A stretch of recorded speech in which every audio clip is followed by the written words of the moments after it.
We spoke to the mayor here at Brampton City Hall shortly after the suspect was taken into custody. He tells me he's received a death threat before, but this is the first time it was also directed at his wife and 5-year-old son. The fact that there is an arrest certainly can sleep easier with my family. Never want to see them and their safety at risk. The 29-year-old Brampton man was arrested following an investigation that involved search warrants and the seizure of electronic devices. He's now accused of uttering threats to cause death or bodily harm, allegedly connected to a menacing message that was sent to the city's mayor about 3 weeks ago. It was an email sent in saying they're very upset that I was to leave Brampton and leave my position. Otherwise, myself, my wife, and my son would be killed. The police were able to identify that their server in Sweden was utilized. They were professing to be an overseas professional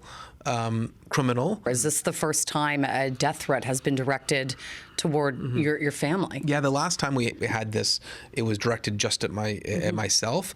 It's obviously more egregious and appalling when it is directed at your family, and I've got young kids, so it's just unnerving. Brown and his family were under police protection in the weeks that followed, a decision Peel's deputy chief addressed on Tuesday. I think most police services would provide something very similar if they were equipped with the same information and risk assessment outcomes that we were. Really, it was preventative and out of an abundance of caution. Police have not yet said what the motive may have been, but investigators do believe the email was sent locally, not from overseas. And this comes amid an escalation of intimidation and online attacks targeting Canadian politicians. Last year, the federal government reported threats against MPs had spiked by 800% since 2019. Toronto's mayor says she and her late husband, Jack Layton, have also been targeted in the past. Were we fearful? No.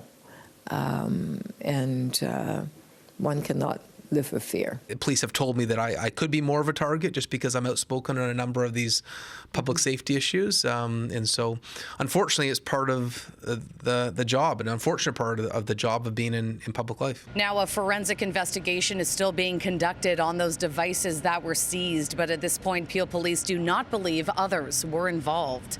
In Brampton, Shauna Hunt, City News.